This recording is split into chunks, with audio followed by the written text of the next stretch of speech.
Doctor, no tiene el encendido el audio. Ya. Ya. Sí, los escucho bien.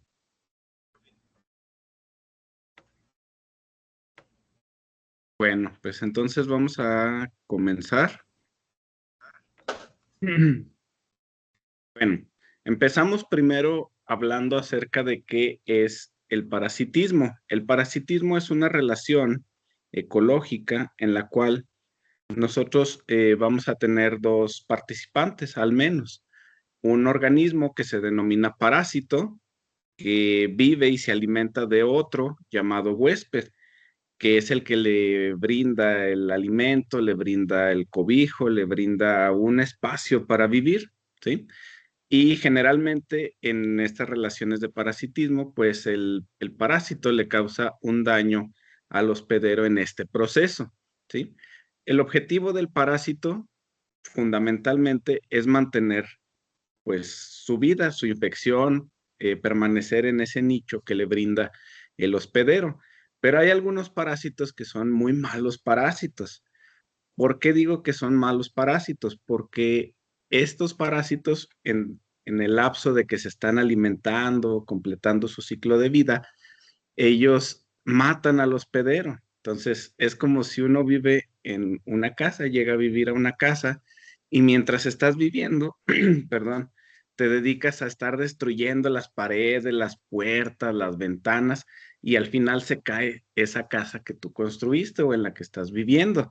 Entonces, ese es un muy mal parásito. En cambio, hay otros parásitos que tratan de mantener su vida, mantener ahí la infección media subclínica, por ahí sin dar tantos síntomas, sin dar tanta lata, y esos son parásitos muy bien adaptados porque no le hacen tanto daño al hospedero, no activan tanto la respuesta inmune, entonces pues se van ahí manteniendo, ¿sí? Entonces, este es el principio pues de esta plática, el parasitismo y pues, lo fundamental es este concepto de que se alimenta, ¿sí?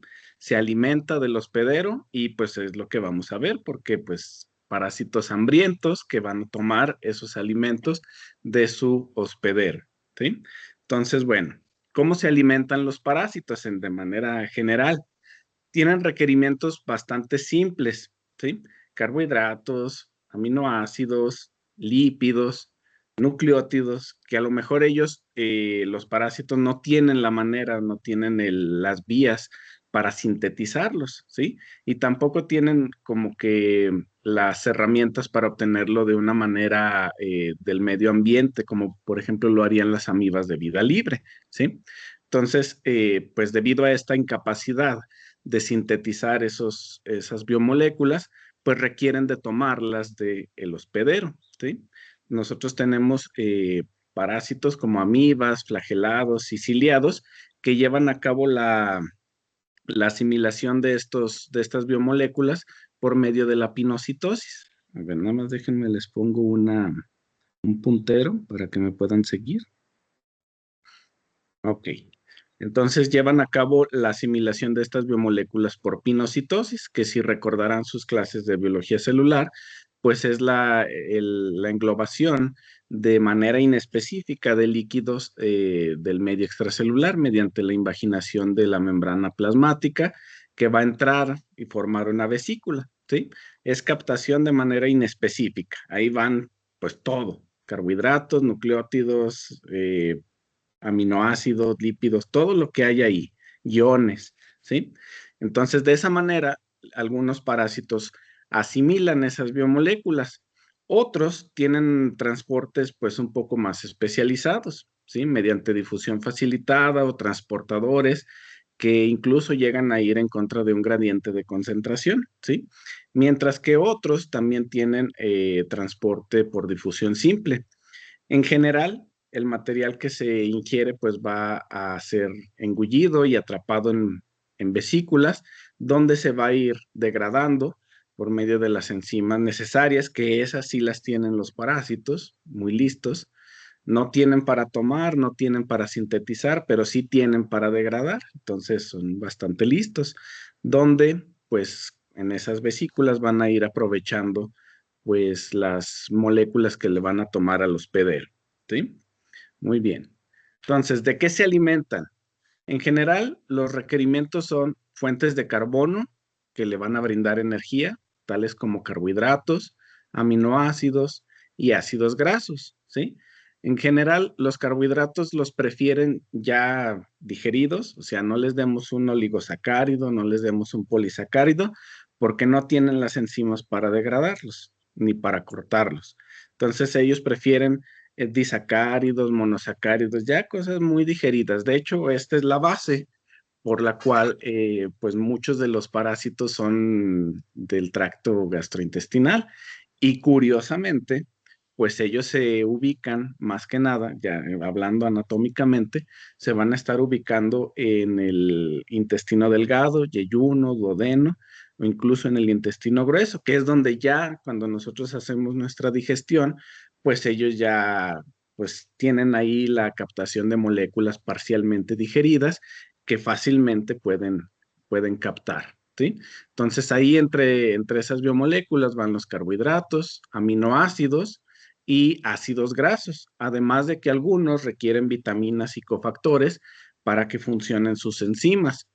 Y hay muchos parásitos que también tienen requerimientos especiales de ciertos metales, tales como el hierro y el zinc, ¿sí? Los vamos a ver un poquito más adelante. ¿Sí? Pero en general de esto se alimentan. Estas biomoléculas son las que requieren y que normalmente no tienen las vías metabólicas para sintetizarlos, ¿sí? Tal es el caso de los nucleótidos. Muy bien. Entonces vamos a empezar. Vamos a ir por parásito. Tengo una lista un poquito amplia de protozoarios que vamos a empezar a ver y alguno que otro helminto. Esta plática se va a centrar principalmente en protozoarios, pero pues también ahí se va a tocar un poquito de helmintos. Y bueno, hacia el final de la plática, pues les voy a comentar acerca de tricomonas vaginalis y pues porque en eso nos especializamos durante nuestra estancia en el posgrado, en maestría y doctorado. Y al final, un poquito de lo que se hizo en el postdoctorado, que ahí se cambió de parásito, pero pues ya les platicaré. Bueno, entonces vamos a empezar con el parásito Giardia intestinalis, que anteriormente se le conocía como Giardia lamblia o Giardia duodenalis, ¿sí? Es un parásito protozoario que tiene dos estadios, el estadio de trofozoito y el estadio de quiste. Es un parásito flagelado que es muy móvil, tiene por aquí dos discos ventrales que le van a ayudar a adherirse al epitelio intestinal. Esto es muy importante porque los parásitos requieren de que se queden en el sitio en el cual van a estar los nutrientes que ellos necesitan para sobrevivir, ¿sí? Entonces, aquí, aparte de las estructuras, estos discos ventrales, pues hay también otras proteínas o ciertos mecanismos que tienen los parásitos para poder fijarse y mantenerse ahí y evitar que se vayan, ¿verdad? Y el quiste es una forma de resistencia, ¿sí? Aquí lo podemos ver en su ciclo de vida. El ciclo comienza pues con los quistes que contaminan alimentos, agua, y nosotros como humanos pues los ingerimos accidentalmente por la contaminación de estos alimentos. Entonces, estos quistes llegan al tracto gastrointestinal, específicamente al intestino delgado, y entonces ahí es donde se lleva a cabo un proceso de desenquistamiento, ¿sí? Entonces se desenquista y pues salen los trofozoitos, se dividen y pues entonces vuelven a cumplir el ciclo, volviendo a ser un quiste que le va a facilitar la salida a través de las heces fecales y volver a completar el ciclo, ¿sí?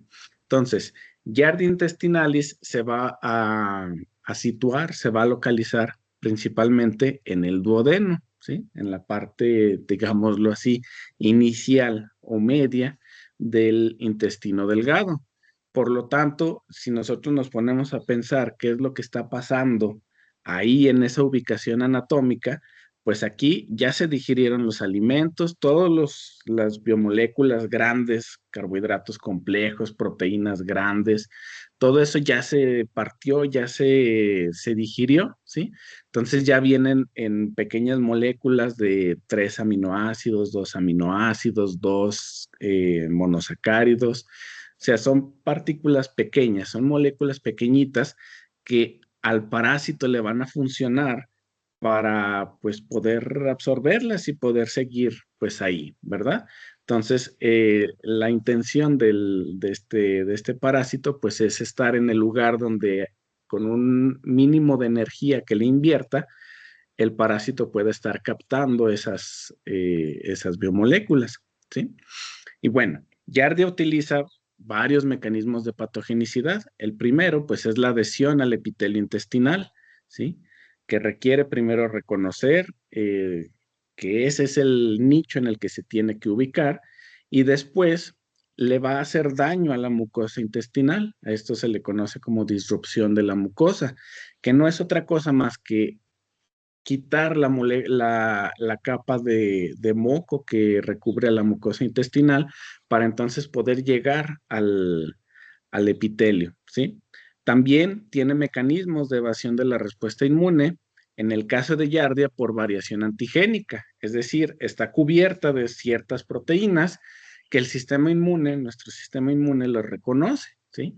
Al reconocerlas, pues va a generar anticuerpos, va a generar inmunidad celular y eso pues es en respuesta a la presencia de este parásito. Pero ¿qué creen? Que Yardia pues tiene ahí mecanismos que le van a permitir cambiar esas proteínas que la están recubriendo para que entonces el sistema inmune ya no la pueda ver o ya no la reconozca tan fácilmente, ¿sí? Y otro de los mecanismos de patogenicidad es la modificación de la microbiota intestinal, ¿sí? Por aquí tengo un pequeño diagramita. Se ve un poco complejo, pero lo vamos a ir desmenuzando un poquito, ¿sí? Bueno, el primero es la inmunomodulación. El parásito Yardia lamblia, Yardia intestinalis, tiene moléculas que se activan en presencia de nutrientes, ya sea de glucosa o de hierro. Eso promueve a que esas proteínas, por ejemplo, esta proteasa, unas de catepsinas, produzcan en mayores cantidades, ¿sí? ¿Eso qué va a hacer? Que va a bloquear las especies reactivas de oxígeno, va a bloquear la inmunidad celular, va a bloquear a los neutrófilos, por ahí también puede bloquear anticuerpos, porque pues las proteasas degradan proteínas y recordemos que los anticuerpos tienen una naturaleza proteica, ¿sí? Entonces pues también puede llegar y cortar esos anticuerpos, ¿sí? Manera de inmunomodulación, es decir, va a estar como apagando el sistema inmune, ¿sí? Otro es que estas mismas proteasas van a inducirle apoptosis a las células epiteliales intestinales, ¿sí? ¿Para qué? Pues para abrirle un espacio aquí al parásito para que se pueda sentar, para que pueda reproducirse, para que pueda tener el acceso a los nutrientes, ¿sí? Esta es la luz del intestino, este es el epitelio, por aquí arriba de estas microvellosidades viene el moco, ¿sí? Entonces, con estas mismas proteasas, con esas mismas moléculas, va a degradar ese moco, va a tener acceso a las células, les va a inducir apoptosis, que recordemos que es muerte celular programada, y de esa manera evita que el sistema inmune, que también ya lo tiene aquí medio controlado, pues la siga reconociendo y entonces eso permite que la infección se mantenga un tanto subclínica, al menos en un inicio, ¿sí? En un inicio que no hay tantos parásitos, ¿sí? A esto también se le puede añadir que, pues debido a que induce la muerte de esas células, pues se van a estar rompiendo estas uniones intercelulares, ¿sí? ¿Eso que produce? La translocación de bacterias que no deberían de estar del otro lado del epitelio intestinal, ¿sí? Porque por aquí, por arriba, por la luz del intestino, pues ahí sí es normal la presencia de esa microbiota. pero a la hora de que se abren las uniones intercelulares y se traslocan las bacterias, pues entonces ya vienen problemas como diarreas, vienen problemas como la salida de iones, que pues justo es lo que promueve la diarrea, ¿sí? Entonces es entonces cuando ya, dependiendo de la carga de los parásitos, pues entonces podemos tener una diarrea aguda, bastante fuerte, o si hay una baja carga de parásitos, pues entonces la infección se mantiene ahí como subclínica, a lo mejor un pequeño dolor de estómago, una pequeña diarrea ya de vez en cuando, pero pues nada que preocupe, ¿sí? En cambio, cuando ya se aumenta esa carga de parásitos, pues entonces ahí sí se vienen todos los síntomas, todos los problemas y sobre todo el principal problema con esta infección de Yardia intestinalis es que impide la absorción de nutrientes por parte de las células epiteliales intestinales, ¿sí? Entonces eso a la larga, pues la idea del parásito es mantener la infección, ¿sí? Meses, años, el mayor tiempo posible, ¿sí? Entonces, el parásito lo que va a hacer es que va a evitar a largo plazo que el intestino pueda absorber de manera correcta, pues todos los nutrientes, ¿sí? Lo que nosotros consumimos, no todo se va a absorber. ¿Por qué? Porque ya no hay o ya no está tan bien la capa de la monocapa de células para que puedan absorber esos nutrientes y además, pues si están ahí, pues el parásito los va a empezar a tomar, ¿sí? Y de esa manera, en presencia de nutrientes, glucosa, hierro, aminoácidos, esas son las señales que el parásito detecta para entonces seguir produciendo estas proteasas, para seguir produciendo adhesinas, para seguir produciendo factores de virulencia, ¿sí? Que le sigan haciendo daño al hospedero, ¿sí? Bueno, entonces, hablando de los nutrientes, de estos que van pasando por la luz intestinal, pues ahí encontré algunos artículos que pues nos hablan del efecto que tienen, sobre todo en este caso, el hierro en el crecimiento de Yardia intestinalis. Aquí ya estamos hablando no de un contexto de infección, sino que aquí ya es más bien en un cultivo, ¿sí? Alguien ya aisló esos parásitos, se los llevó al laboratorio, los puso en un medio de cultivo con los nutrientes que requiere el parásito, pero lo único que hicieron fue cambiarle la concentración de hierro, ¿sí? Se define como concentración normal para el caso de Yardia, una concentración de 100 micromolar de hierro, ¿sí? Una ausencia de hierro, restricción de hierro, 7.7 micromolar y pues alto hierro ya concentraciones por arriba de los 200 micromolar. ¿Qué observamos aquí en esta gráfica? Pues que en una cinética de crecimiento, es decir, ellos pusieron un inóculo de parásitos, 5 millones de trofozoitos, los dejaron crecer por varios días. Aquí creo que son 6, son como 8 días más o menos, o 7 días. ¿Quién sabe cuántos son? Bueno, entonces los dejaron crecer y ven que alcanzan un pico al tercer día, a las 72 horas, ¿sí? Entonces, la concentración normal de hierro, pues es la que tiene un valor un poquito más alto, seguido de la concentración de alto hierro. Después empieza a disminuir, pues propio de un cultivo, pues un cultivo normal que alcanza su fase media logarítmica y luego ya después va en descenso, ¿sí? Porque se empiezan a agotar los nutrientes y cualquier cosa, ¿sí? Pero las células que sobrevivieron un poquito más, pues son justo esas que tenían el hierro presente en el medio, ¿sí? De tal forma que el crecimiento y la sobrevida o supervivencia del parásito, pues depende de las concentraciones de hierro.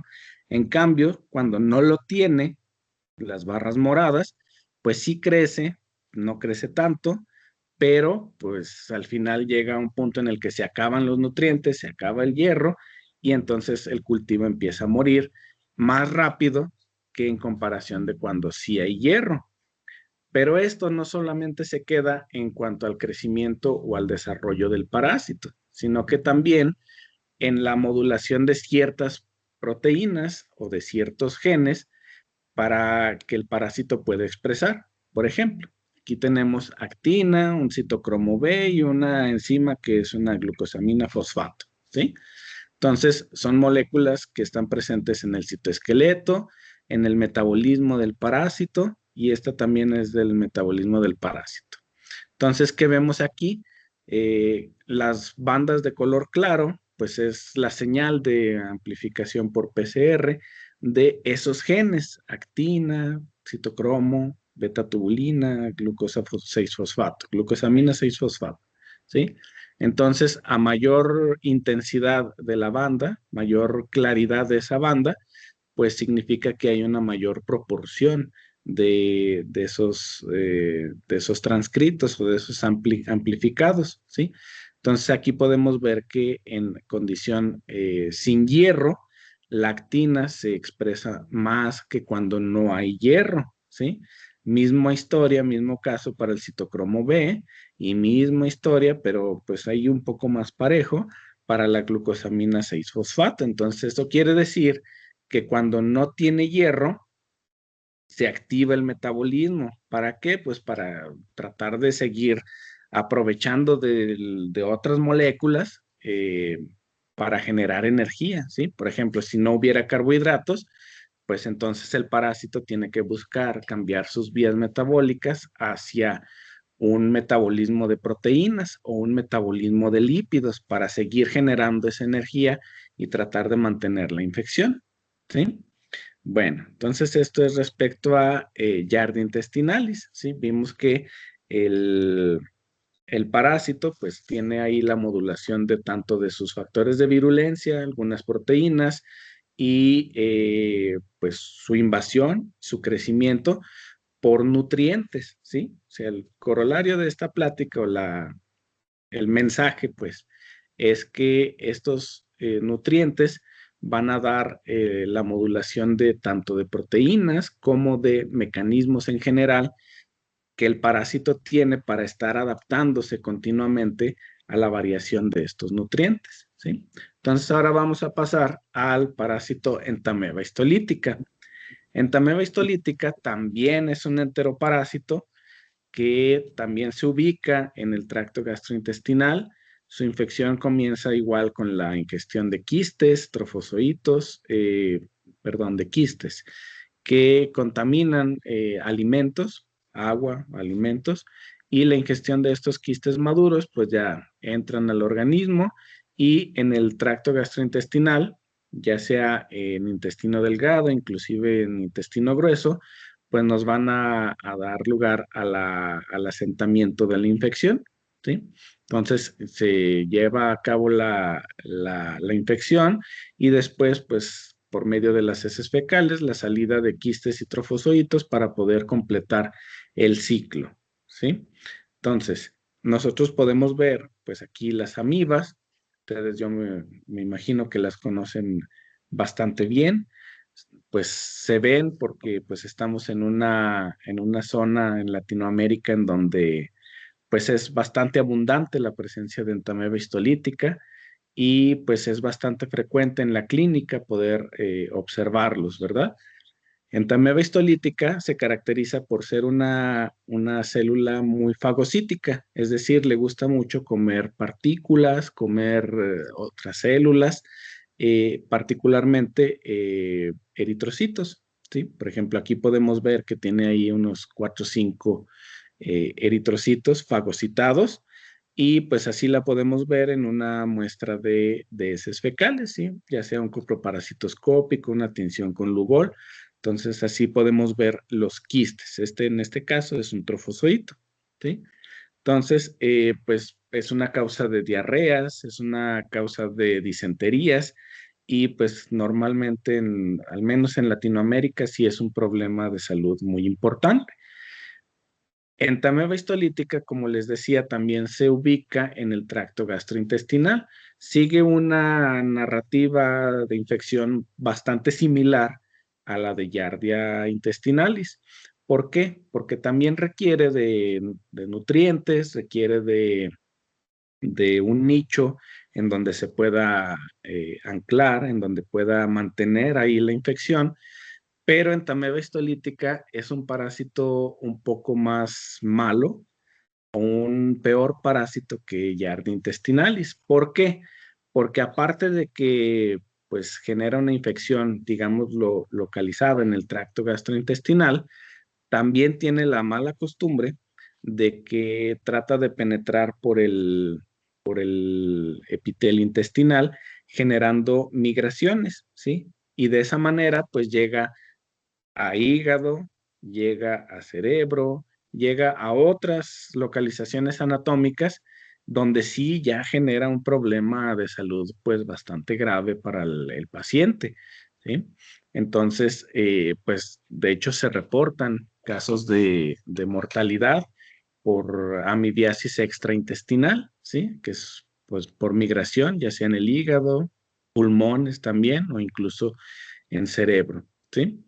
Entonces, Entamoeba histolítica, al igual que todo el resto de parásitos, pues presenta estas propiedades de virulencia, ¿sí? Las propiedades de virulencia son esos mecanismos que el parásito utiliza, pues para primero asentar la infección, mantenerla y después tratar de generar pues una sobrevida, ¿sí?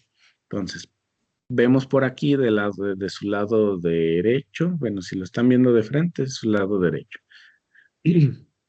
Entonces tenemos que el parásito pues llega, aquí está en la luz del intestino, tenemos el epitelio intestinal, la capa de mucosa.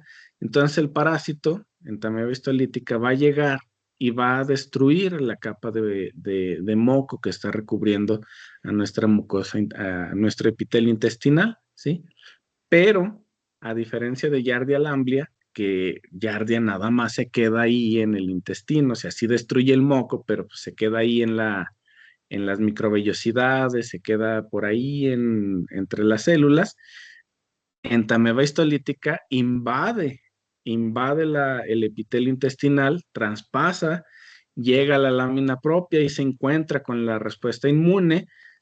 Tiene mecanismos igual para bloquear a la respuesta inmune, para que pues sea una inmunomodulación pues bastante buena, y de esa manera pues el parásito asegura su sobrevida.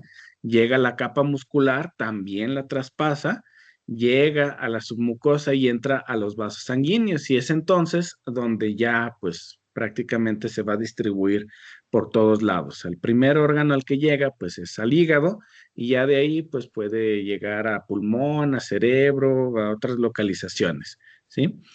¿De qué depende esto? De qué tan virulenta sea la cepa de Entamoeba histolítica, de qué tantas propiedades de virulencia tenga, ¿sí? Esas propiedades van de la mano de factores de virulencia. Los factores son quienes ejercen esa virulencia, quienes hacen ese daño al hospedero, ¿sí?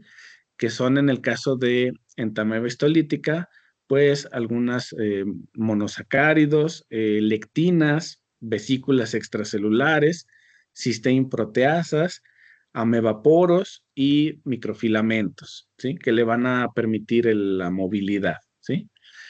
De aquí los más importantes son estos tres: las vesículas extracelulares, que en su interior tienen enzimas, tienen proteasas, tienen un arsenal, pues, con el cual van a aventar esa vesícula, la van a secretar, va a llegar al epitelio intestinal y le va a hacer daño a esa célula epitelial, ¿sí? También tiene proteasas que, aparte de estar secretándolas, también tiene proteasas en su superficie que le van por contacto, van a hacerle daño a la célula epitelial. Y uno que es muy interesante es el amebaporo. Este amebaporo, pues es literal, es un poro hecho de proteínas, que lo que va a hacer es que lo va a estar montando en la célula epitelial, generando pues un agujero literal en la membrana de la célula, para que por ahí entre agua, y pues esa entrada de agua genera que la célula pues se destruya, ¿sí? Entonces, de esa manera, pues induce apoptosis, induce muerte celular y pues por consiguiente la destrucción tanto del epitelio intestinal como de la mucosa. ¿Y qué creen? Que todas estas proteínas, que todas estas moléculas que tiene el parásito Entamoeba histolítica están reguladas por hierro, por glucosa, por la presencia de aminoácidos, principalmente, ¿sí? Entonces el parásito, desde aquí, desde que está en la luz del intestino, que todavía no ha invadido al epitelio, desde aquí ya está censando cuántos nutrientes hay, qué nutrientes hay y cómo se va a adaptar a esos nutrientes. De esa manera va a empezar a modular. Voy a expresar más proteasas, voy a expresar más proteínas del amebaporo o ya no tantas, dependiendo de cómo esté esos nutrientes en el medio extracelular, ¿sí? Y de esa manera, entonces el parásito va a responder de una o de otra manera, ¿sí? Normalmente, si hay nutrientes, pues el parásito, aparte de dividirse mucho y de generar más células, pues también va a ser más virulento en el caso de Entamoeba histolítica, ¿sí? Muy bien.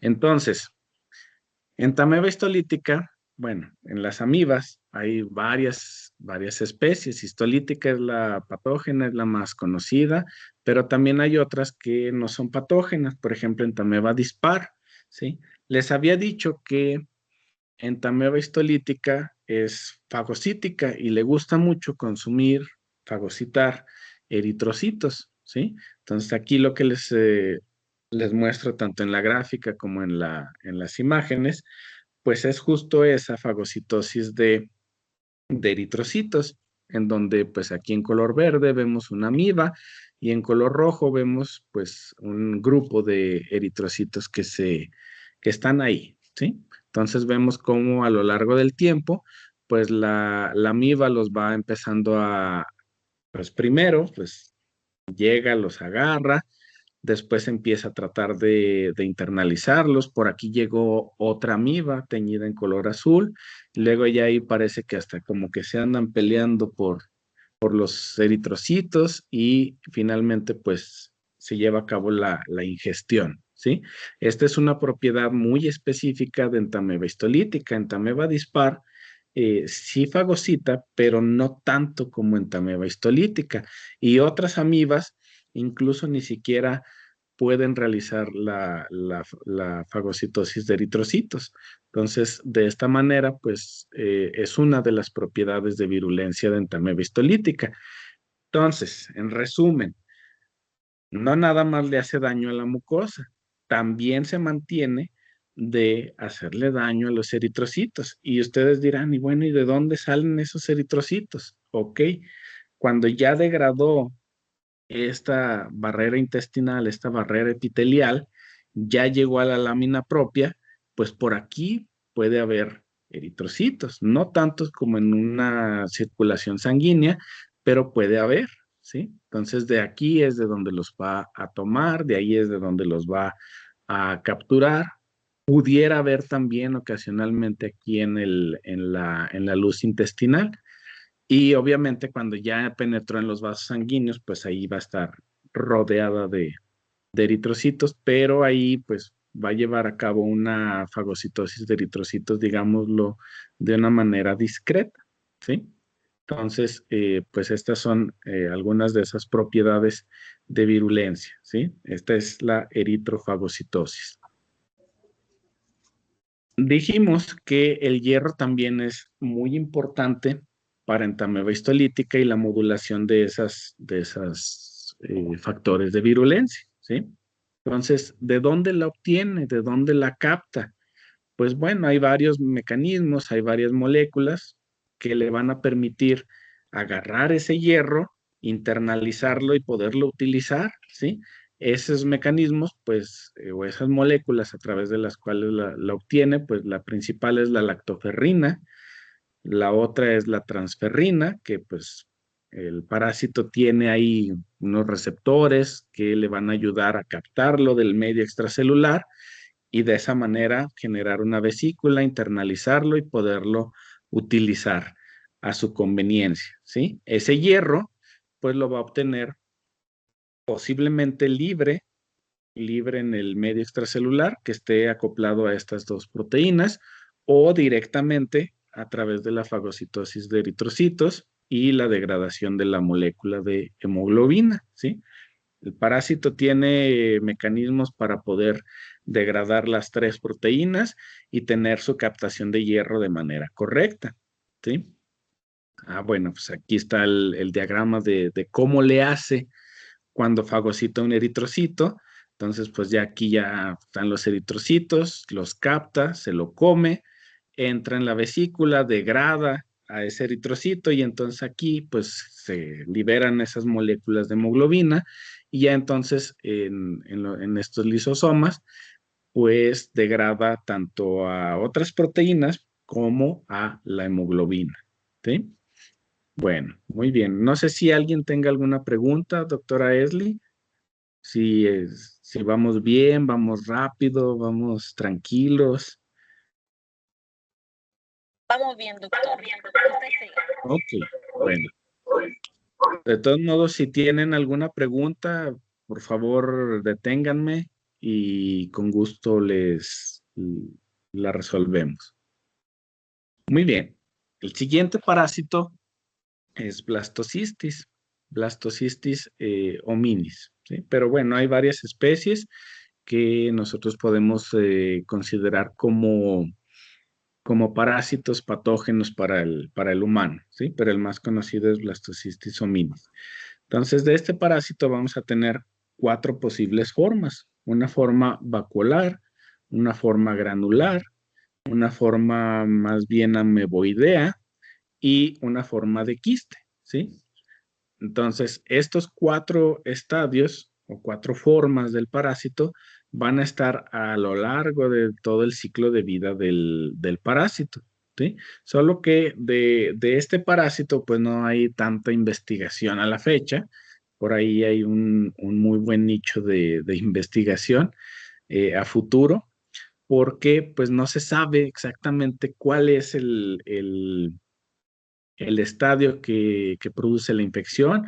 Uno pensaría y creería y caería en la tentación de decir que es el quiste, pero pues realmente no se sabe a la fecha cuál es el estadio que produce la infección. Lo que sí sabemos, pues es que se va a localizar en el tracto gastrointestinal, va a llegar al epitelio y también va a producir un daño, ¿sí?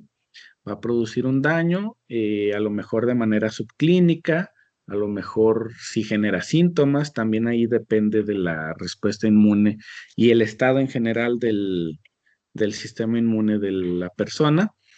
Y pues finalmente va a tratar de perpetuar su ciclo de vida a través de la salida de formas de quistes y forma vacuolar en las heces fecales para que por medio de la contaminación de alimentos y aguas, cuerpos de agua, pues el parásito pueda volver a entrar en otro organismo y pues completar su ciclo de vida, ¿sí?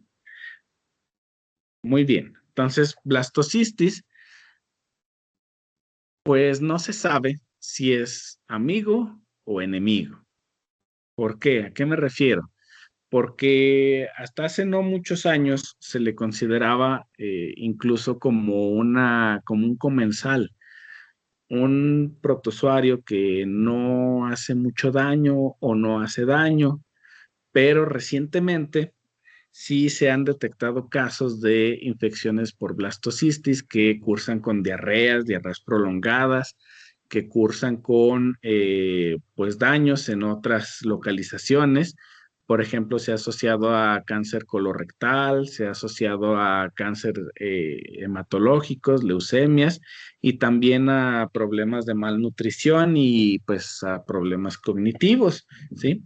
Algo que pues es completamente inesperado. Yo al menos no pensaría que un parásito tuviera, y un parásito sobre todo que no fuera considerado como patógeno, tuviera esa capacidad de generar tantos problemas de salud en los pacientes, ¿sí? Por otro lado, se le consideraba o se le considera amigo, pues porque también promueve la diversidad de la microbiota intestinal y pues que una de las cosas que Blastocystis no hace respecto a los otros parásitos, pues es la disrupción de la barrera intestinal, ¿sí? En el caso de este parásito, su mecanismo de patogenicidad, si se llega a dar el cuadro clínico, pues es solamente una inflamación localizada del tracto gastrointestinal porque no presenta la invasión del mismo, ¿sí? Entonces va a generar inflamación en esta zona, va a generar la salida de iones, por consiguiente, pues la diarrea, pero en realidad pues no tiene un mecanismo tan similar al que tienen otros parásitos protozoarios, ¿sí? Bueno, blastocystis también tiene mecanismos que pues van a ayudarle a tratar de mantener esa infección. Por ejemplo, uno de ellos es la inducción de apoptosis a las células epiteliales intestinales. Habíamos dicho que no invade, o sea, no traspasa la barrera intestinal, pero lo que sí hace es inducirle apoptosis. ¿Para qué? Para que cuando muera esa célula le permita tener o le permita al parásito pues tomar los nutrientes que requiere para poder mantener esa infección, ¿sí? De hecho, en blastocystis, sus factores de virulencia, que normalmente son proteasas, pero en este caso son serina, treonina y cisteína proteasas, están reguladas o están respondiendo a concentraciones diferenciales de hierro, de glucosa y de aminoácidos que pues van a estar presentes en la luz del intestino, ¿sí? Entonces eso va a permitir que el parásito induzca o no esa apoptosis a las células del intestino. También promueve pues, la resistencia a drogas. Esta resistencia a drogas pues es más que nada resistencia al metronidazol, al albendazol, a eh, a varios fármacos que son utilizados para para el tratamiento de estas infecciones por protozoarios en el tracto gastrointestinal. Entonces, de esa manera, pues promueve que siga manteniendo esa infección, ¿sí? Otro es la disbiosis, que es un desequilibrio en la composición de la microbiota que hay pues, en este tracto gastrointestinal. Cuando se tienen esas alteraciones en el tracto gastrointestinal de la microbiota, pues entonces se promueve pues una mayor susceptibilidad a la aparición de otras infecciones, ya sea por bacterias o ya sea por otros parásitos protozoarios, ¿sí? Y aquí es lo que les decía, que el parásito no atraviesa la barrera intestinal, pero lo que sí hace es que abre las uniones intercelulares y por medio de proteasas para que entonces, pues por ahí, pues salgan iones, salga agua, salen muchas cosas que son las que promueven la aparición de esa diarrea, ¿sí? Y también modula la respuesta inmune del hospedero. ¿Cómo? Pues bloqueando algunas de las interleucinas y degradando inmunoglobulinas, sobre todo inmunoglobulina A, ¿sí? Entonces, como podrán ver, pues hay muchos mecanismos de patogenicidad que tienen los parásitos, que su idea, básicamente, pues es la de evitar que el sistema inmune los detecte, que evitar que les haga daño y pues tratar de mantener esa infección y teniendo pues alimento seguro, ¿sí? Y más en el tracto gastrointestinal. Entonces, blastocystis va a tener ahí cisteína proteasas que van a cortar, van a eliminar esas inmunoglobulinas, esos anticuerpos generados contra ella y de esa manera pues se va a proteger, ¿sí? Le va a inducir apoptosis a la célula, va a abrir las uniones intercelulares y pues va a poder tomar nutrientes tanto de la luz intestinal como de esas células a las cuales les haya inducido esa apoptosis. ¿Sí? Bueno, muy bien. Pasamos al siguiente parásito, que es Cryptosporidium parvum. Cryptosporidium es un parásito protozoario que pues este es, digámoslo así, es un primo del Toxoplasma gondii. Tiene un ciclo de vida, digámoslo así, sencillo, porque pues se da su ciclo a través pues, la ingestión de oquistes que pues van a estar en cuerpos de agua contaminados o en alimentos contaminados, pero sus estadios son muy variados, muy variados. Tiene por ahí unoquistes, porozoitos, trofozoitos, tiene un ciclo asexual y de repente después de varias rondas de duplicación, pues va a tener por ahí un ciclo sexual que va a dar lugar a los oquistes que van a salir en las heces fecales y van a contaminar esos cuerpos de agua para que entonces se perpetúe su ciclo de vida, ¿sí? Entonces es un parásito un poquito más complejo. De hecho, este parásito es intracelular. Su mecanismo de acción va a ser invadir a las células epiteliales intestinales, ¿sí?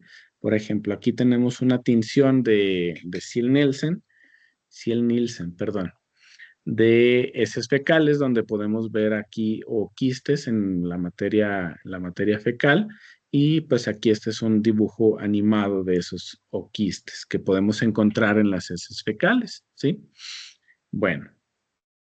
Entonces, como les decía, este parásito pues va a empezar su infección por medio de la ingestión de oquistes, que ya cuando sensan las condiciones adecuadas en el tracto gastrointestinal, entonces va a salir, se va a desenquistar un esporozoito que va a secretar proteínas y que van a empezar ahí a degradar tanto la mucosa intestinal como a la parte apical de las células intestinales, ¿sí? Por aquí vemos todas las moléculas que ya se han reportado como factores de virulencia, no los vamos a ver, no vamos a aprendernos toda la listota de proteínas, pero pues lo importante que tenemos que conocer, pues es que la mayoría de ellos pues son proteasas, ¿sí? Proteasas que van a cortar ciertas proteínas, por ejemplo aquí tenemos una fosfolipasa,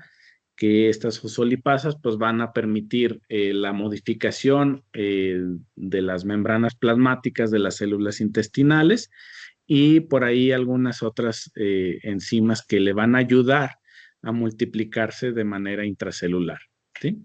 Entonces, el parásito secreta esas proteínas, llega, se instala entre dos vellosidades de una de las células intestinales y la va a invadir. Literal, es como si se cobijara debajo de la membrana de la célula intestinal. No le hace daño, no la degrada, no la traspasa como en tameba histolítica, solamente se quiere meter ahí, solamente se cobija y entonces ahí ya de manera intracelular pues empieza a duplicarse, a replicarse, madura y es entonces donde ya pues lleva a cabo todo este ciclo de vida con los diferentes estadios, pero todo esto se lleva a cabo de manera intracelular. ¿Y qué creen?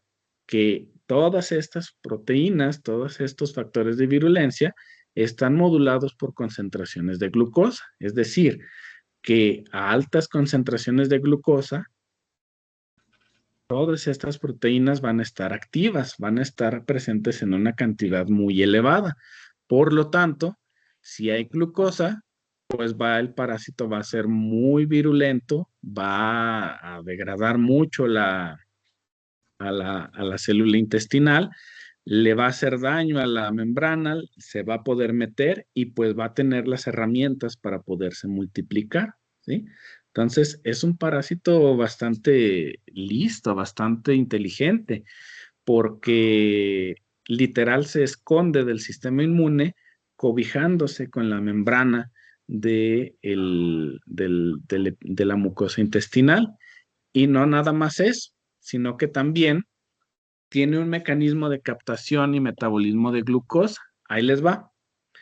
Aquí tenemos la parte apical de la célula intestinal, sus microvellosidades, y por aquí está pues el parásito, ¿verdad? Que ya se encuentra de manera intracelular.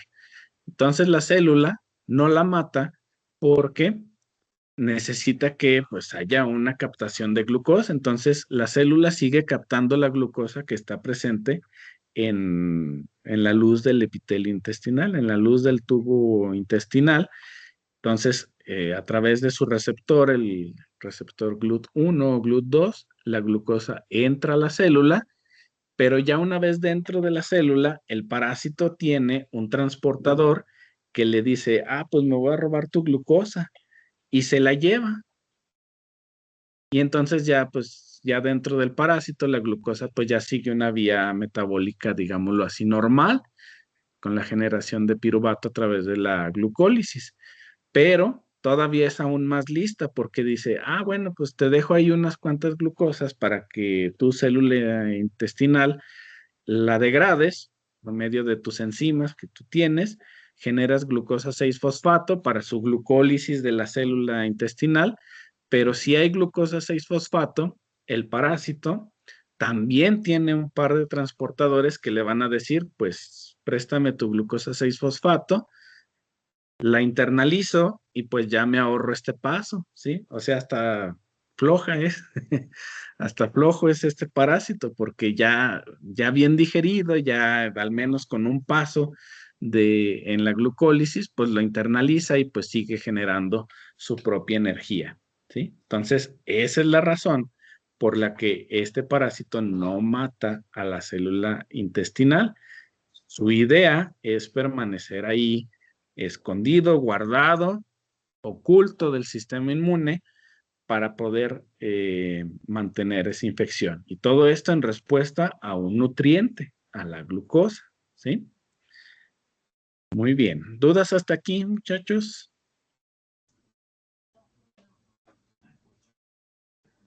Por el momento no. Ok, muy bien. Bueno, entonces ahora vamos a pasar a un nemátodo, al helminto Ascaris lumbricoides, ¿sí? Nada más les voy a hablar de este helminto. Esta plática se centra y se centrará en parásitos protozoarios, pero de aquí me pareció bastante interesante de Ascaris lumbricoides por el fenómeno que presenta de la larva migrans. Ahorita lo vamos a ver, ¿sí? Nosotros vamos a tener a este parásito en forma de pues, gusanos redondeados. Aquí vemos una hembra y un macho. Y los vamos a tener también en forma de huevos fertilizados y huevos que no estén fertilizados. Entonces, el ciclo de vida comienza con la ingestión de huevos fertilizados que van a entrar por la ingestión de alimentos contaminados, van a llegar al tracto gastrointestinal, por ahí se van a empezar a generar larvas, ¿sí? Larvas en diferentes estadios que ustedes mejor que yo los conocerán. El punto es que ya cuando ese huevo fertilizado llega a una etapa embrionaria avanzada, pues entonces aquí se puede tener dos cosas, ya sea la salida pues de huevos fertilizados a través de las heces fecales o el fenómeno de larva migrans. ¿Qué es eso de larva migrans? Es como lo que vimos hace rato de entamoeba histolítica que atravesaba la barrera intestinal y se iba al hígado, se iba al pulmón, se iba al cerebro, ¿sí? Pero aquí lo que va a hacer Ascaris lumbricoides, las larvas, ya en el estadio L3, pues es que van a migrar del intestino al pulmón, ¿sí? Y pues van a migrar por donde puedan, ¿sí? A través del torrente sanguíneo, a través de las capas musculares, a través de la piel o de la capa subcutánea. El punto es que van a llegar al pulmón, ¿sí? Y entonces, una vez llegando al pulmón, pues el paciente, pues ya cuando tiene la infección ahí pulmonar, pues se empieza a toser, y tose, y tose, y tose, y tose demasiado, de tal forma que algunas de esas larvas pues van a salir en el esputo, ¿sí? En forma de una secreción, pero ocasionalmente algunas de ellas pues van a regresar, van a ser tragadas nuevamente y van a poder entrar otra vez al tracto gastrointestinal, ¿sí?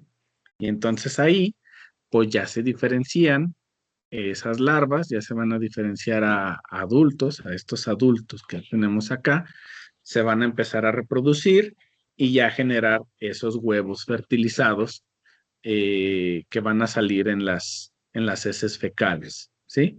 Entonces aquí la parte interesante, la parte importante, pues es esas factores de virulencia, esas enzimas, esas proteínas o esos mecanismos que utilizan las larvas para migrar de la parte intestinal hacia el pulmón, ¿sí? O sea, es un ciclo de vida, digámoslo así, un poquito extraño, un poquito raro, pero pues le funciona, perpetúa la infección y está ahí manteniendo la producción de huevos, huevos fertilizados, pero aquí pues la parte importante, la parte interesante pues es el fenómeno de larva migrans, ¿sí?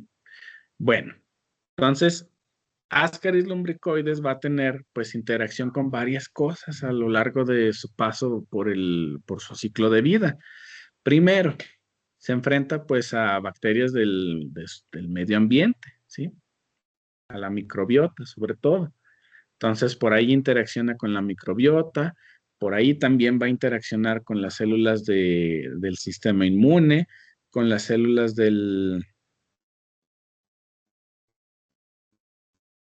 con las células del epitelio intestinal, por ahí va a estar interaccionando con ellas y pues de esa manera pues va a tener ahí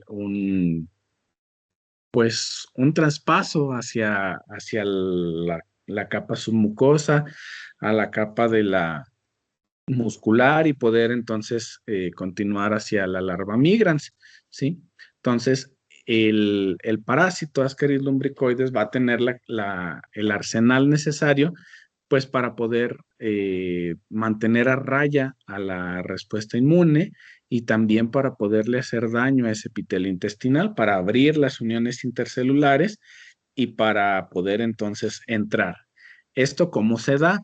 Por medio de unos productos que se llaman productos de excreción-secreción, que no están tan bien estudiados, pero podemos decir que a grandes rasgos son proteasas del tipo metaloproteasas, serinproteasas, cisteinproteasas, también va a tener mucinasas, también va a tener enzimas que degradan la matriz extracelular.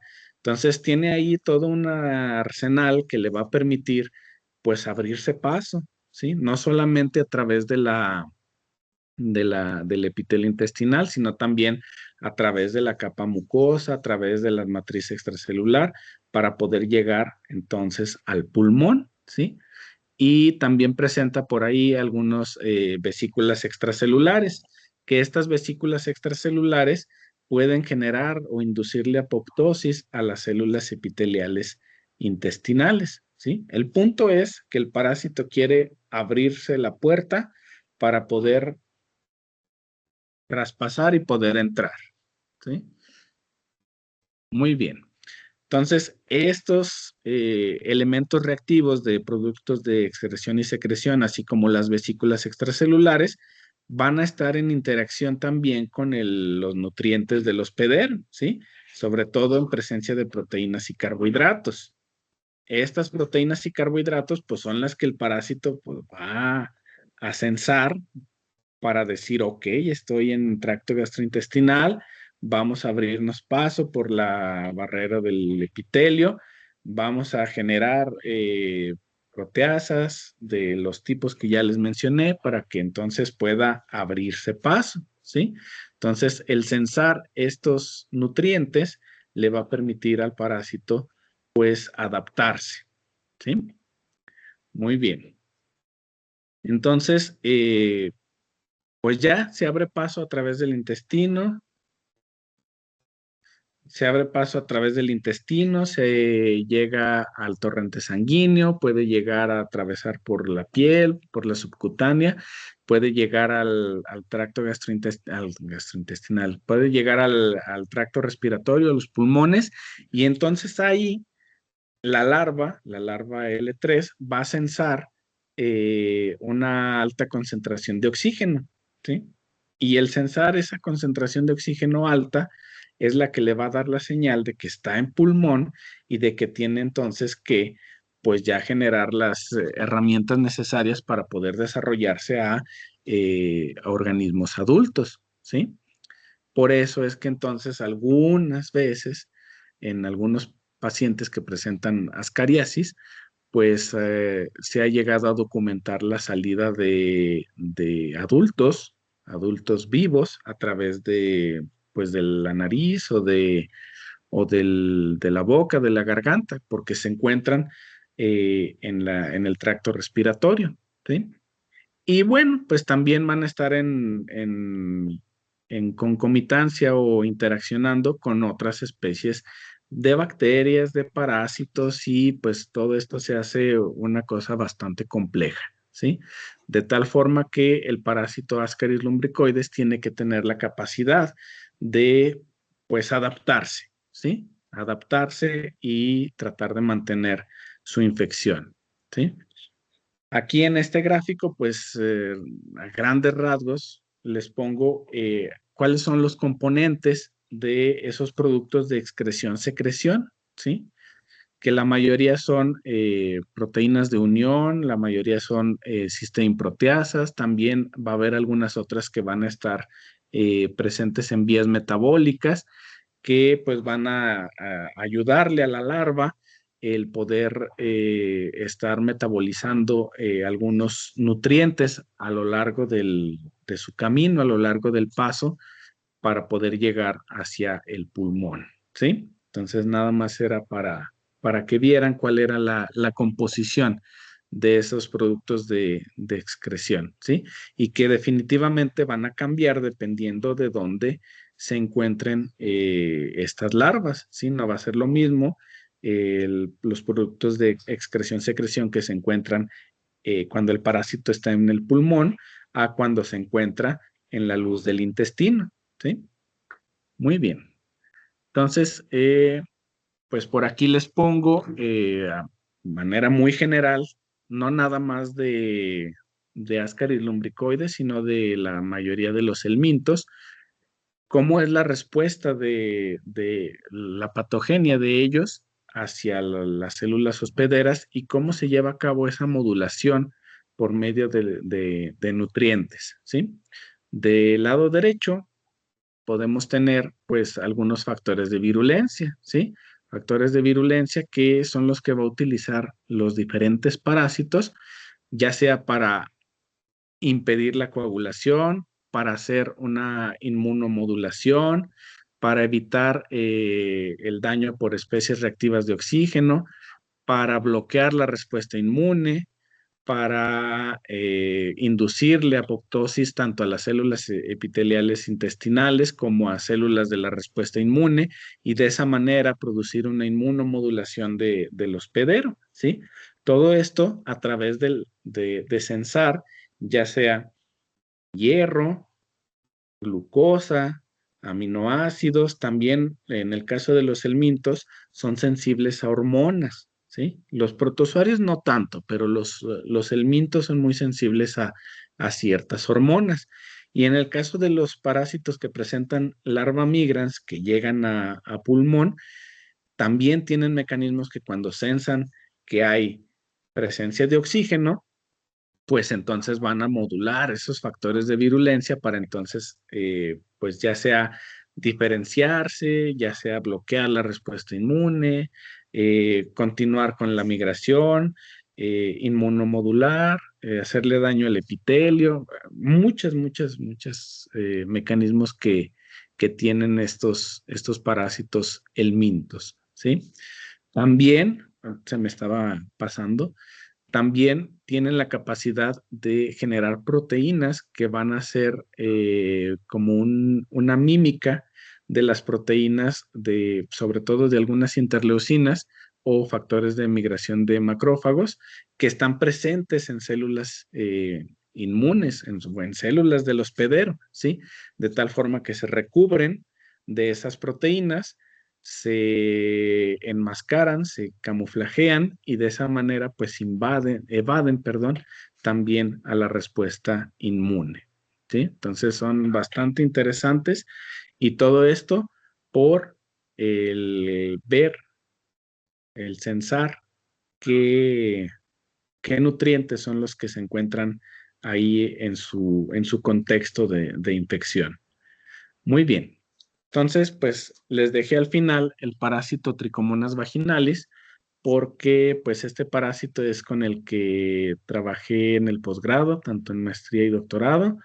Por ahí tuvimos la suerte de encontrarnos con su maestra, la doctora Esli Euseda, y por ahí estuvimos trabajando en el laboratorio con este parásito, Trichomonas vaginalis. Entonces, ya a partir de aquí, pues va a ser como que la descripción del efecto de un nutriente en cómo responde el parásito, ¿sí? Ya aquí ya es un ejemplo más específico, más en concreto, pero de manera pues todavía algo general y de esta manera también describirles pues qué fue a grandes rasgos lo que hicimos durante esa estancia en el posgrado, ¿sí? Bueno, Trichomonas vaginalis pues es un parásito protozoario, y ya me regreso a los protozoarios, flagelado, que produce la tricomoniasis, que es una enfermedad de transmisión sexual. Aquí ya nos apartamos de los parásitos gastrointestinales o enteroparásitos,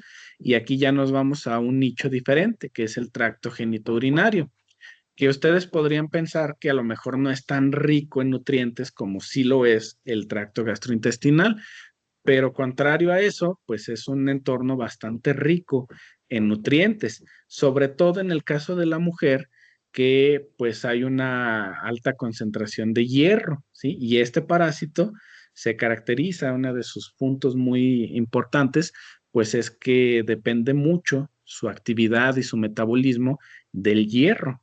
Entonces, durante el ciclo menstrual en las mujeres, pues va a haber una alta concentración de hierro y eso va a promover el crecimiento de este parásito, ¿sí? En cambio, en el hombre, en las secreciones prostáticas, pues no hay hierro, ni hay esas concentraciones cambiantes de hierro, pero lo que sí hay es otro elemento que es el zinc, que tiene un efecto contrario en el parásito. Aquí, al contrario, el zinc va a inhibir el crecimiento, lo va a matar al parásito, ¿sí? Es por eso que la tricomoniasis tiene una alta prevalencia en mujeres y una muy baja prevalencia en hombres. Un grado de asintomáticos tipo 90% en hombres y en mujeres pues es alrededor del 50%.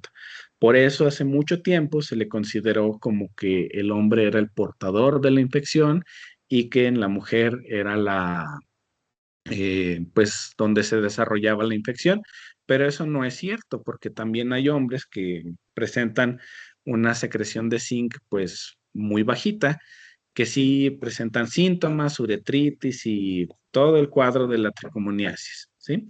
Entonces, tricomonas vaginalis pues tiene dos estadios, bueno, dos formas, que es la ameboide, que sobre todo en presencia de células epiteliales vaginales, que pues el parásito las censa, las ve y trata de abarcar una gran cantidad de área para tratar de captar esos nutrientes. En cultivo nosotros la podemos tener de una forma piriforme, así como en forma de perita, tal como está aquí en esa ilustración.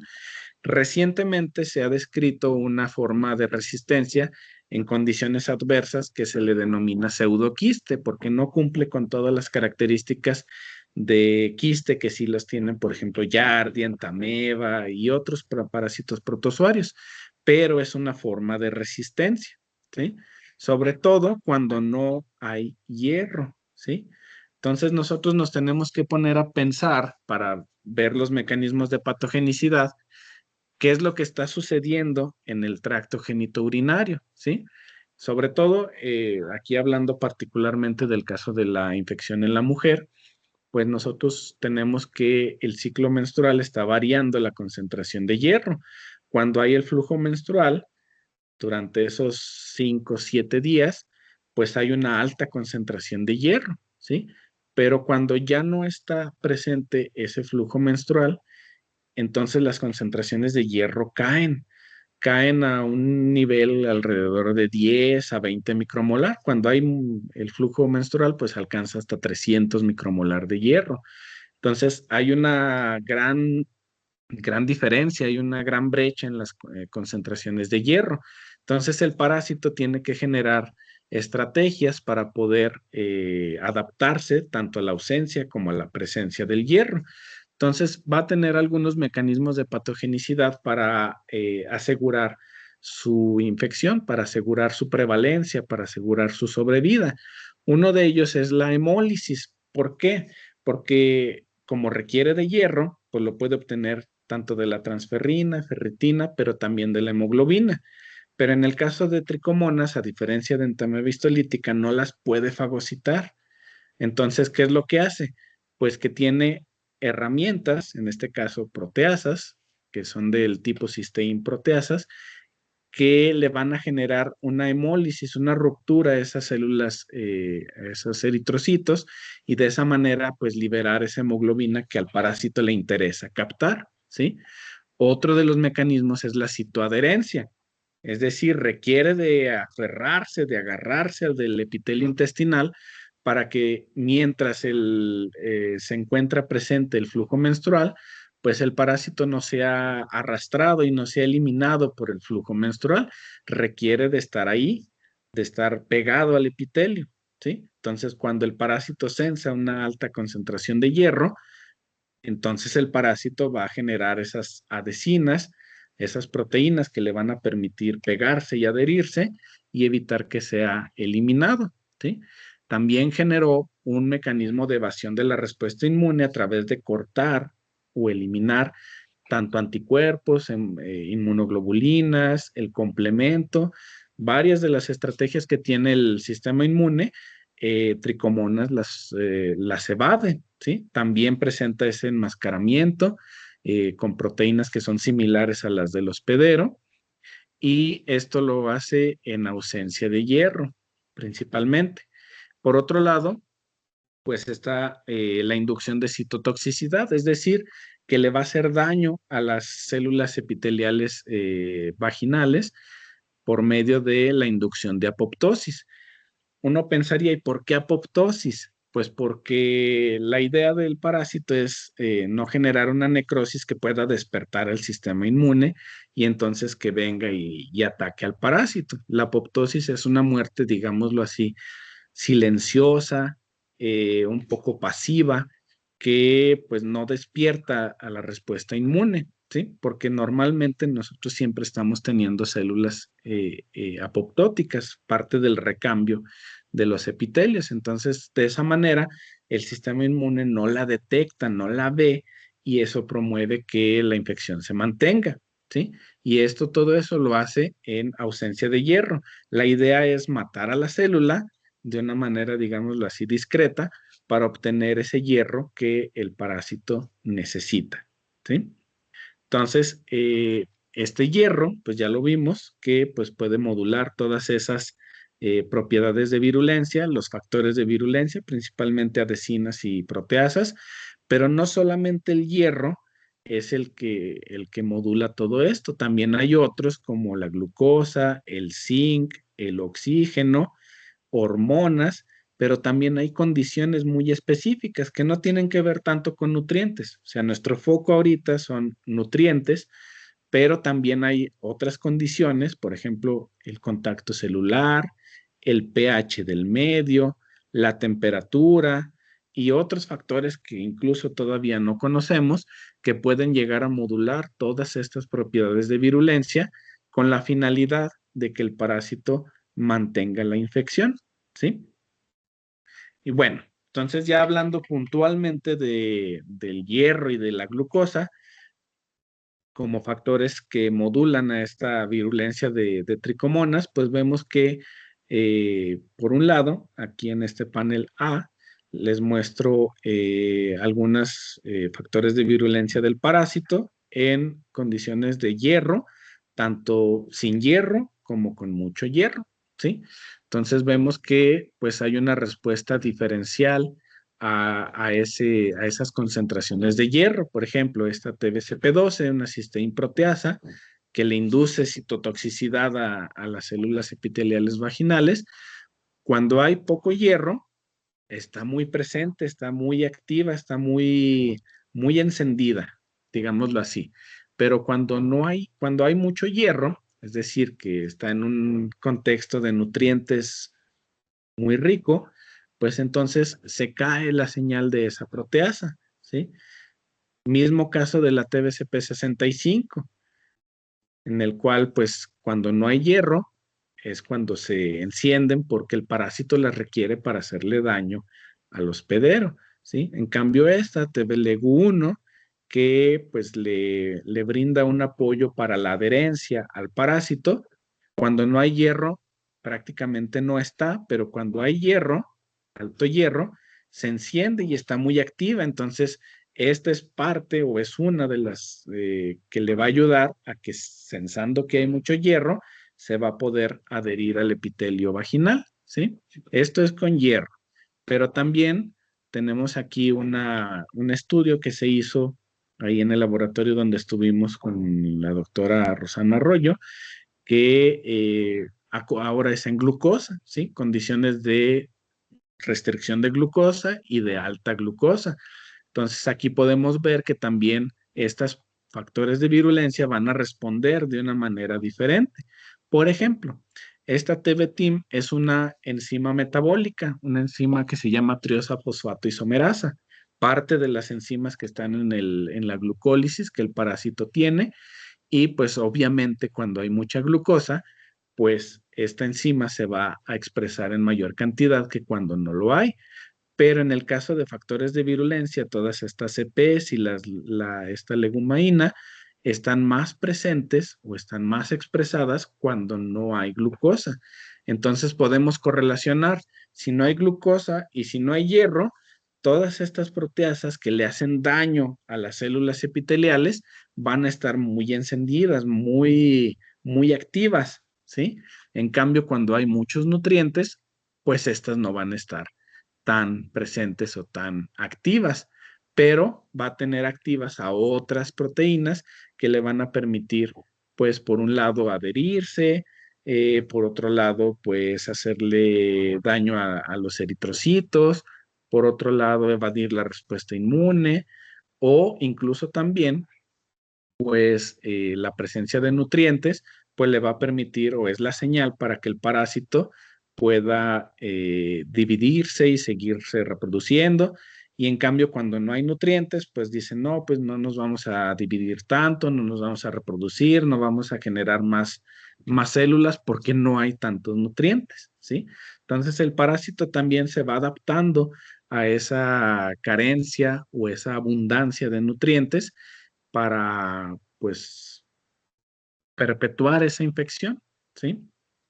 Y bueno, ya particularmente hablando de lo que se hizo en mi caso durante la estancia en el posgrado, pues yo caractericé una proteína, un factor de virulencia que se llama TBCP2, ¿sí?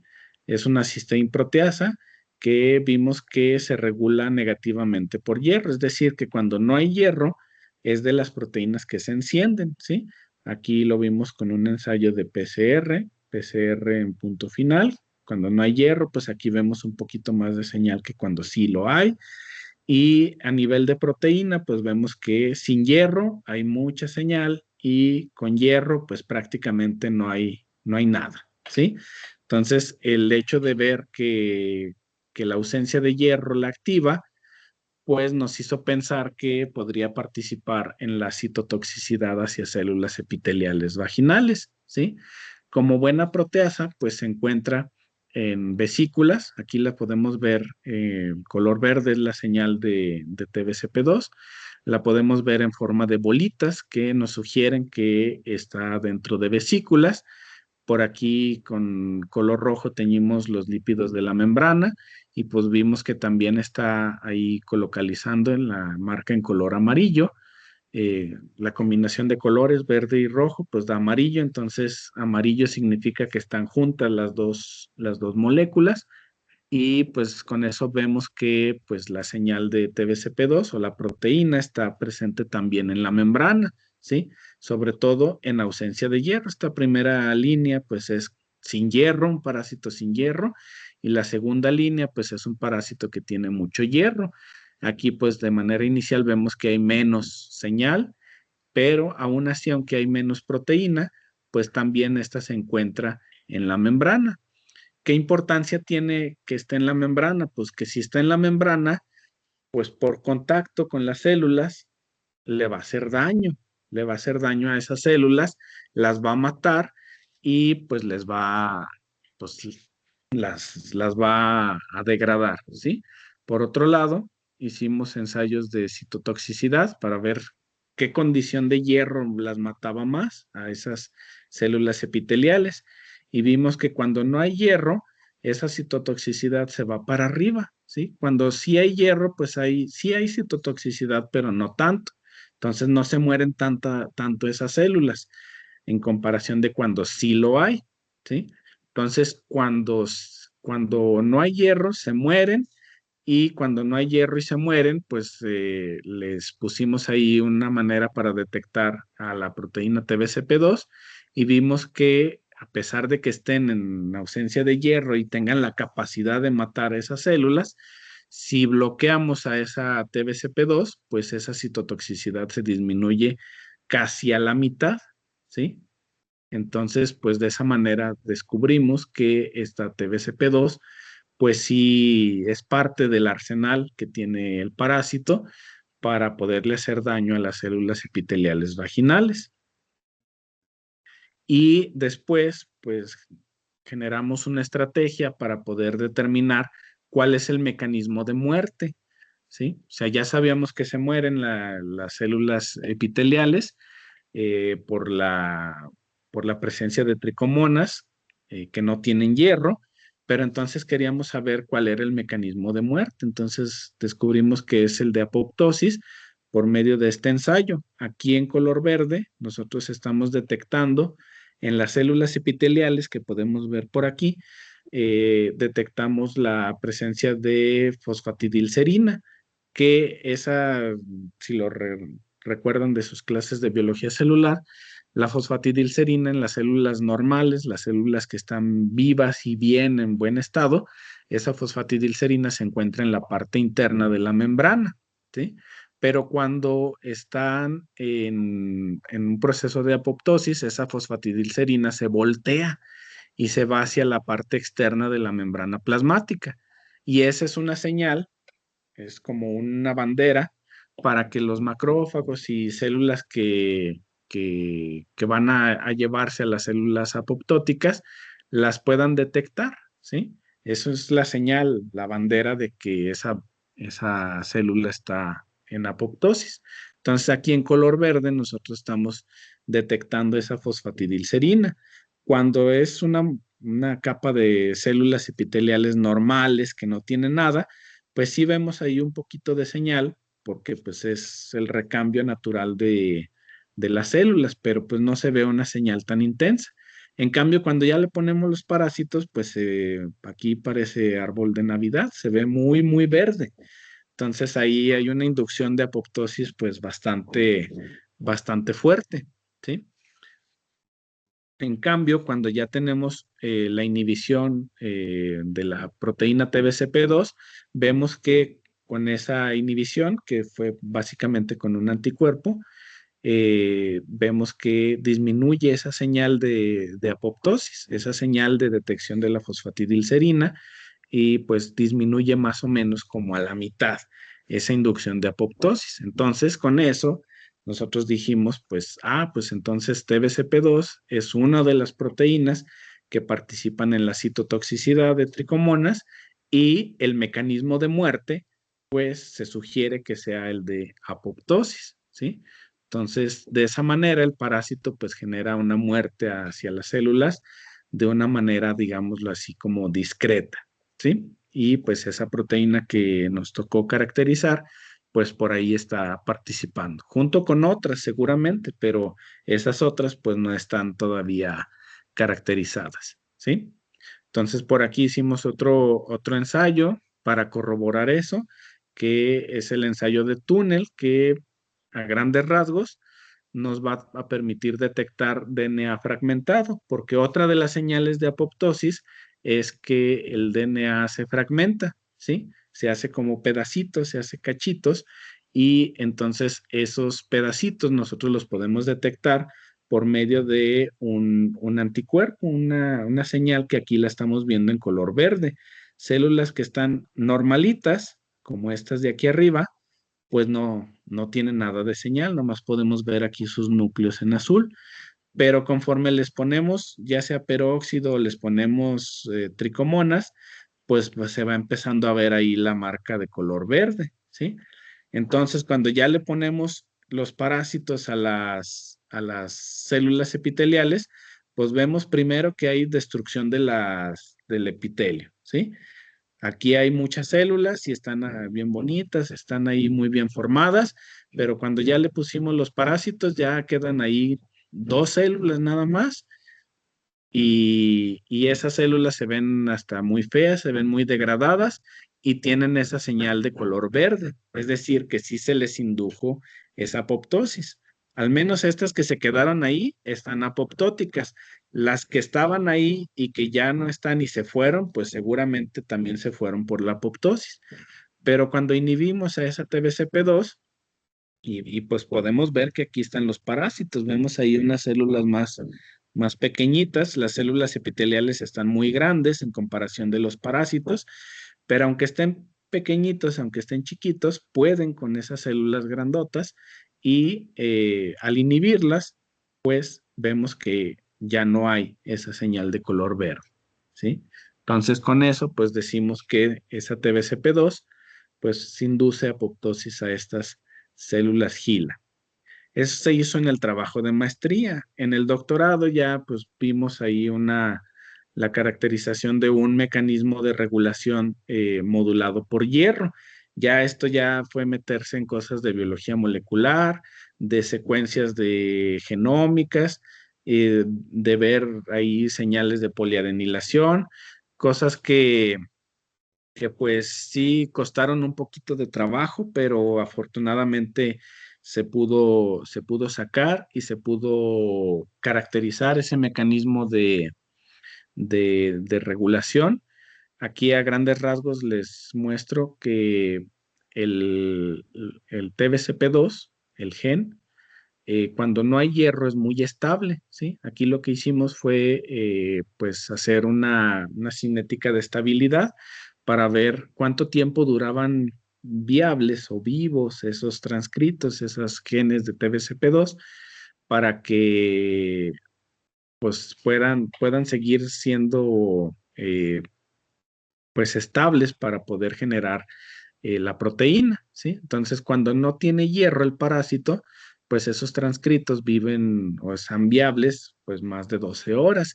En cambio, cuando hay alto hierro, pues esos transcritos para empezar son menos, la señal la tenemos más débil en la condición de alto hierro y pues no llega ni siquiera a las 3 a las 6 horas. Entonces, pues eso es una de las posibles explicaciones de por qué en alto hierro no tenemos casi nada de proteína y en bajo hierro o en restricción de hierro tenemos un montón de proteína, ¿sí? Es porque tienen vidas medias diferentes, ¿sí? Y esa vida media diferente entre una condición y otra, pues es debida a algunas secuencias que están por ahí en la parte final del transcrito de TBCP2, que uno es más estable que el otro, ¿sí? Entonces esa estabilidad pues genera que haya vidas medias diferentes y que esas vidas medias diferentes pues tengan ahí pues un efecto a nivel de la proteína y eso ya correlaciona con todo lo del efecto del hierro y la patogenicidad y el cómo lo usa el parásito como herramienta para hacerle daño a la célula epitelial. vaginal. Les iba a decir intestinal, pero no es célula epitelial vaginal. Sí, entonces, pues ese fue el trabajo de doctorado a grandes rasgos. Después de ahí, pues ya me fui a la UNAM. Este trabajo de maestría y doctorado se hizo en el Departamento de Infectómica y Patogénesis Molecular del CIMBESTAB en Ciudad de México. Por ahí es donde coincidimos con la doctora Esli Euseda. Y después de ahí me fui a la UNAM, a una estancia postdoctoral en la Facultad de Estudios Superiores de Iztacala, que no está muy lejos de ahí del CIMBESTAB, es ahí mismo en Ciudad de México. Pero aquí pues ya fue diferente porque cambié de parásito, cambié de modelo, cambió todo.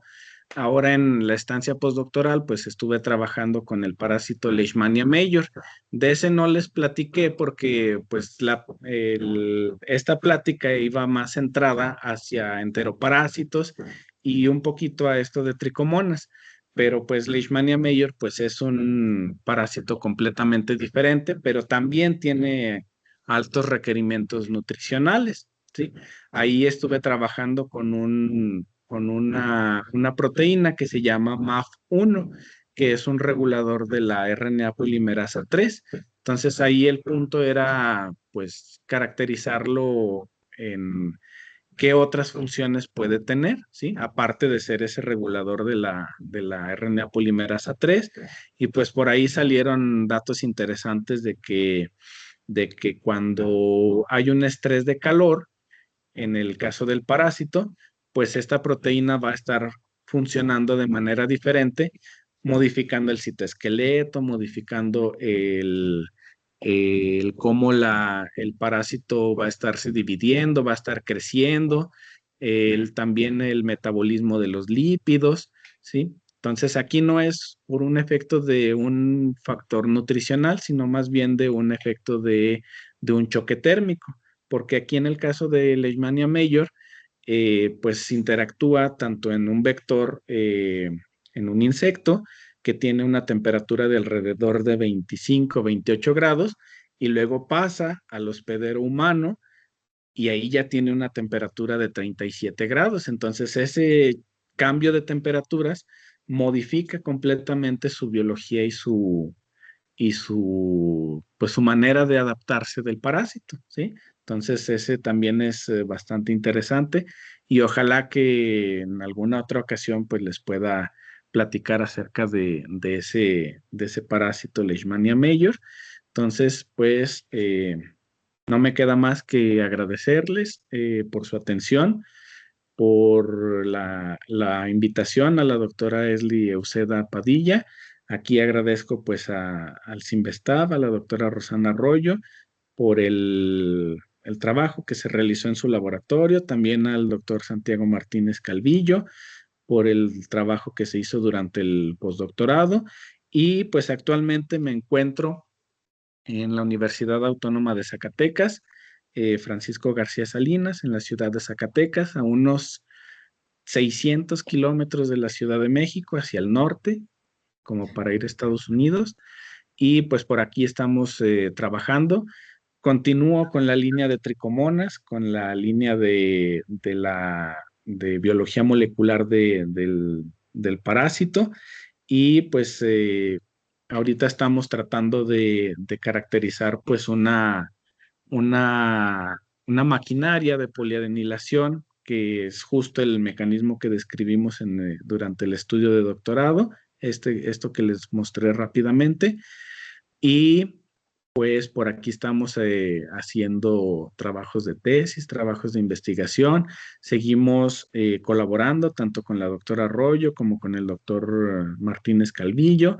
Estamos por firmar un convenio de colaboración entre la Universidad Autónoma de Zacatecas y el CIMBESTAB, y pues ojalá que también podamos establecer ese lazo de colaboración con la Universidad Nacional Autónoma de Honduras. Para mí es un gusto y un placer poder estar platicando con ustedes. Quedo abierto a sus preguntas, quedo atento a sus comentarios Y pues también le agradezco a mi universidad, la Autónoma de Zacatecas, por la oportunidad y el trabajo que estamos realizando actualmente. Entonces, quedo abierto a sus preguntas y pues eso sería todo. Muchas gracias.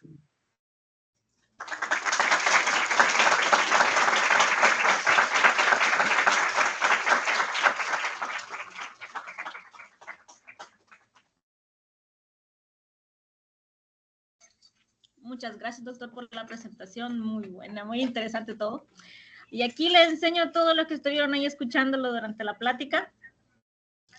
Ay, sí, sí, ya Quiero... los veo. Así. De lado. Sí. Ay, perdón. Ahí. Sí, ya me hizo hacerme así, doctor. Lo siento. Ay, Bueno, sí, son ¿tienen alguna? bastantes. Sí, yo le dije. ¿Tienen alguna duda, muchachos? ¿Cómo les pareció la plática? Les dio el infarto la última parte. ¿Tienen alguna pregunta?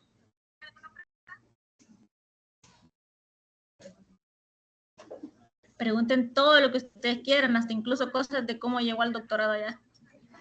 Sí, sí, sí, de todo.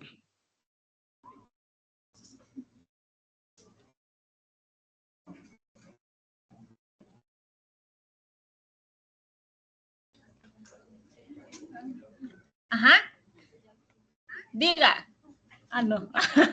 Porque saluda. Bueno, ¿alguna otra pregunta? ¿Pregunta alguien? ¿El doctor tiene una pregunta? ¿Doctor Lisandro? ¿Me escucha ahí, doctor? Sí, sí, sí, lo escucho. Bueno, primero, muchas gracias por tu presentación. Fue muy bonita. Para todos aquellos que nos interesa y nos llaman la atención los parásitos, fue muy excelente. Me llama la atención cómo usted inició su plática en donde comparaba el comensalismo con la patogenicidad, en donde vemos que discutimos con los estudiantes siempre que la ventaja o lo mejor para un parásito es que pase de ser el malo, como usted decía, a pasar a ser comensal. Ahora bien, ¿cree usted en su experiencia, en lo que ha visto con los parásitos, que en algún momento vamos a dejar de llamarlos patógenos a todos y casi todos se van a orientar a la comensalidad? Pues yo pienso que sí, porque pues tendemos a la evolución y a la adaptación a los entornos en donde nos encontramos, no solamente los parásitos, sino pues todos los organismos en general. Entonces, pienso yo que a lo largo de esta evolución, pues sí habrá algunos organismos parásitos actuales que logren adaptarse mejor a los hospederos o logren adaptarse a otros hospederos sin hacerles tanto daño, para de esa manera poder llegar a tener pues una sobrevida y que tampoco pues no maten a su hospedero, ¿sí? Tricomonas, en el caso particular de tricomonas, creo que es un parásito que ha evolucionado para que pues no le haga tanto daño a su hospedero, porque si es molesta la infección, si genera síntomas, si es batallosa, pero no mata a las personas, no mata al paciente, contrario a, por ejemplo, leishmania, que si se complica y llega a una leishmaniasis visceral o sistémica, pues ahí sí mata a su hospedero. Entonces yo pienso que sí, en algunos miles de años, millones de años, a lo mejor sí podríamos estar hablando de una adaptación de los parásitos hacia una vida más como de comensal. Muchas gracias, doctor. Doctora, si me permite, una segunda pregunta. Sí, Cuando sí, nosotros, adelante. cuando se llama parasitología por acá, siempre les decimos a los estudiantes que un criterio de identificación morfológica entre tabestolítica e dispar es la capacidad o no de fagocitosis. Entonces, sí me gustaría, por favor, que nos reforzara esa idea, ya que usted nos comentaba del que dispar, pues sí tiene la capacidad de fagocitar, aunque él prefiere no hacerlo. Digo, porque esto nos cambia un poco el parámetro aquel de que si hay glóbulos rojos, se solicitan. Entonces, si nos con eso, doctor, por favor. Sí, sí, bueno, pues el artículo del cual obtuve esa información es pues más o menos reciente, por ahí del 2018-2019, y ellos estaban haciendo pruebas de entameba dispar y entameba histolítica para ver qué tan fagocíticas eran, y ellos tenían ahí datos de alrededor de 5% de fagocitosis para dispar, y en entameba histolítica tenían por ahí de 50-60%. O sea, la diferencia sí es bastante eh, abrumadora, es muy diferente, pero pues el hecho de que haya a lo mejor ahí un 5% significa que tal vez si nosotros tenemos una muestra en el laboratorio clínico y tenemos ahí una amiba que pues no le estamos viendo que fagocita eritrocitos, pues sí es bastante probable que sea una entameba dispar, ¿sí? Ya si a eso le sumamos que vemos pues un gran número de células y pues vemos que muchas de ellas, la mayoría de ellas o todas las que estemos observando no presentan eritrofagocitosis, entonces creo que sí es adecuado decir que pues tenemos una identificación de entameba dispar. A lo mejor por ese 5% de fagocitosis pues no sería tan estadísticamente significativo que pudiéramos decir que no es o que sí es. ¿Sí? ¿Sí me explico? Ok, gracias por su respuesta, doctor. Gracias. ¿Allá tiene una pregunta? Diga. ¿Escucha, doctor? No, a ella sí no la escucho. Si se pudiera acercar. A ver. Véngase.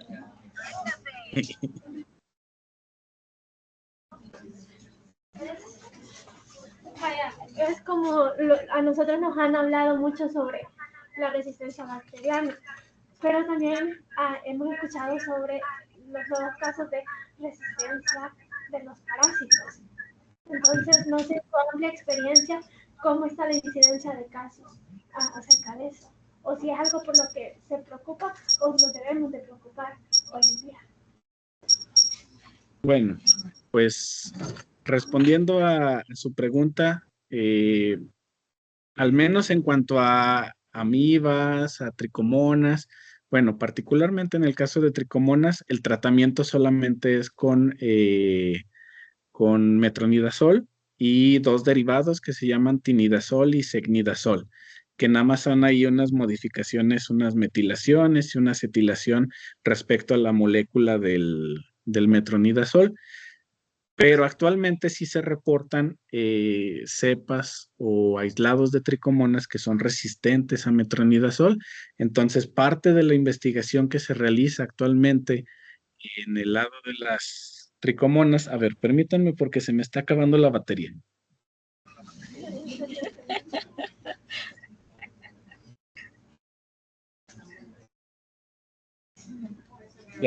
Ya volví. Parte de la investigación que se está realizando es la identificación de nuevas moléculas que puedan tener esa actividad antiparasitaria, ¿sí? O sea, ahorita no es como que un problema todavía tan grave, pero el hecho de que sí haya aislados resistentes, pues nos hace tratar de buscar esas alternativas terapéuticas. Incluso recientemente platicando con colaboradores de aquí de la Universidad de Zacatecas, pues alguien me decía, doctor, ¿y por qué no podemos buscar un reposicionamiento de fármacos?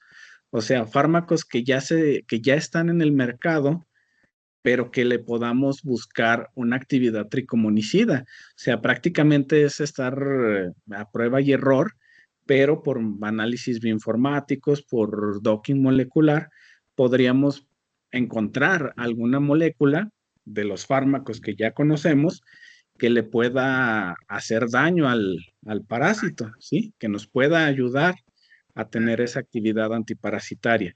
Entonces, creo que todavía no es un problema tan grave el de resistencia a antiparasitarios, pero si nos descuidamos y los tomamos indiscriminadamente y no los tomamos bien, creo que sí podemos llegar a tener un problema por ahí, sobre todo porque la investigación en ese campo pues todavía está un poquito verde, un poquito en pañales, ¿sí?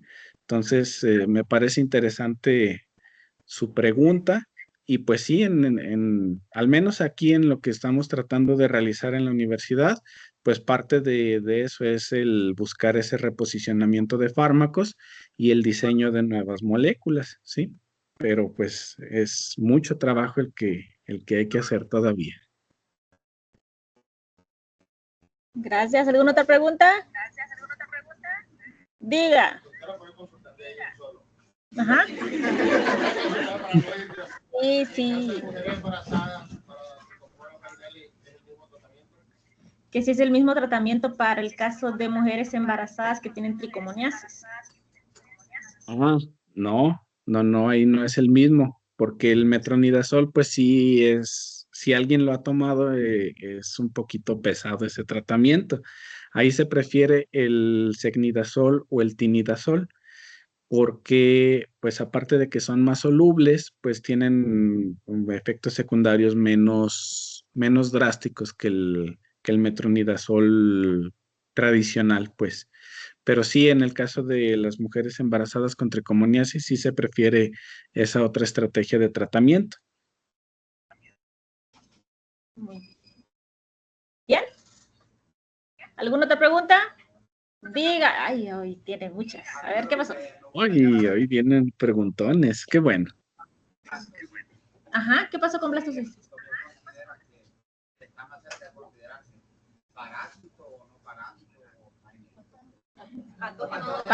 Ok. Que preguntan que con respecto a blastocisis, ¿qué es más a lo que se conoce ahorita? ¿Que está más orientado a ser un parásito patógeno o uno comensal? Sí, ¿verdad? Esa fue la pregunta. Ok. Actualmente, digamos, del 2020 para acá, ya se le está empezando a describir como un patógeno emergente. Así es como se está describiendo, porque todos los artículos de antes del 2020 hablan de comensal, hablan de algún caso aislado por ahí de alguien que le dio infección gastrointestinal por blastocistis, pero que se lo achacan a que su sistema inmune está debilitado, que tenía ahí algún problema de una comorbilidad, pero actualmente ya se considera un patógeno emergente. Entonces, sí, hay bastante trabajo también ahí para la identificación de mecanismos de virulencia, de factores de virulencia, porque de eso casi no hay. De hecho, no hay mucha investigación en cuanto a blastocistis, pero es bastante interesante porque se está reposicionando como un patógeno emergente. Muy bien. ¿Otra pregunta? Sí, con respecto a que los seres vivos tendemos a la evolución, ¿verdad? Entonces, con respecto a los mecanismos que utilizan los parásitos para poder venir y tener esta resistencia, ¿qué influye para que ellos evolucionen? ¿Y a cuánto tiempo más o menos tendríamos que ver esas evoluciones y que estén afectando? ¿Me escuchó, doctor? Parcialmente, si me la puede repetir usted, doctora. Sí, está preguntando sobre dentro de cuántos años más o menos podríamos esperar que que existan estos cambios en el comportamiento de los parásitos para que dejen de ser parásitos que hagan daño a ser comensales. Uy, no, pues ahí estamos hablando de cosas de evolución y pues en evolución hablar de 1000 años, 2000 años es como nosotros decir un minuto. Entonces, no creo que podamos esperar cambios tan drásticos en cuanto a que de ser patógenos ahora ya dejen de serlo. Al menos en 1000, 2000 años, no lo creo, porque la evolución tarda mucho. Tardan mucho los organismos en adaptarse y pues pienso que esto es más bien a muy largo plazo, miles de años, millones. Y también preguntaba, doctor, sobre cuáles serían esos detonantes que harían que, por ejemplo, ahorita, qué costumbres tenemos nosotros para que esas modificaciones se vayan a producir dentro de unos años. Bueno, miles de años. Sí. Ah, bueno, pues ahí podríamos estar hablando de que uno de las detonantes, pues, es los hábitos que nosotros tenemos. Por ejemplo, de hace 100 años para acá, pues ya no es el mismo estilo de vida que tenían nuestros abuelos o los bisabuelos al que tenemos ahora nosotros.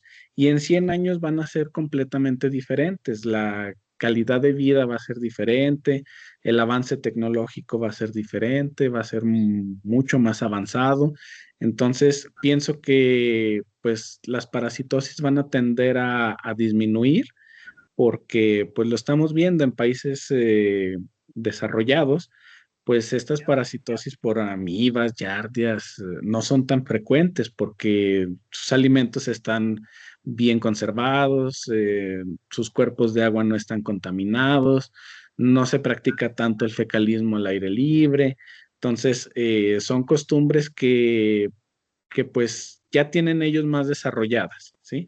Nosotros en países en vías de desarrollo, pues sí tenemos todavía parte de esa problemática, pero yo considero que en 100 años al menos, pues ya la vida va a ser diferente. Ya nuestra descendencia, nuestros hijos, nietos, bisnietos, ya van a tener otra calidad de vida y por lo tanto, pues hablando de las parasitosis, pues a lo mejor ya van a ser un poco menos frecuentes. O puede pasar que el parásito también se pueda adaptar o comenzar a tratar de adaptarse a esa vida comensal, ¿sí? Porque pues no va a haber tanta disponibilidad de hospederos, entonces pues hay que cuidar al que tenemos, ¿no? Entonces, Ujú. pues pienso que podría ir por ese sentido. Muy bien. ¿Alguna otra pregunta? La última. ¿Se conoce la tasa de reinfección por tricomonas aún después del tratamiento? Que si se conoce la tasa de reinfección por tricomonas aún después de tratamiento, si la conoce, doctor. Ah, bueno, a menos de que usted me corrija, pero yo no recuerdo que haya un dato de una tasa de reinfección. Ahí más bien pues sería, o lo ideal, que es lo que se da actualmente, pues es el tratamiento no solamente a una de los integrantes de la pareja, sino que se trata a la pareja en global, en general. Ya pues después del tratamiento se hacen ahí análisis, estudios en fresco, generales de orina, para ver que ya no haya la presencia del parásito y pues en teoría ahí ya debería de quedar, ¿verdad? Pero así un dato en especial, en particular, pues sería difícil darlo. Sería dar un dato muy al aire. Muy bien. Bueno, chicos, muchísimas gracias a ustedes, muchísimas gracias sobre todo al doctor por haber estado con nosotros. Díganle gracias, por favor. Gracias a ustedes por la invitación Muy bien, y pues esperamos que sigan colaborando. esperamos seguir en contacto. Por ahí en la presentación les puse mi contacto, mi correo. Si alguien tiene alguna duda, alguna pregunta, alguna información, alguien que quisiera colaborar, pues también estamos abiertos a las colaboraciones, a las estancias, a las tesis. No tenemos mucho para material, pero pues podemos ahí hacer algo con poquito. Entonces, pues aquí son bien recibidos y pues espero un día muy pronto poderlos visitar allá en su universidad. Ahí le vamos a mandar de estudiantes, doctor. Bueno, muy bien. Vaya, pues, gracias de nuevo. Un Gracias a gusto. ustedes. Que tengan un buen día y me dio mucho gusto estar con ustedes. Yo.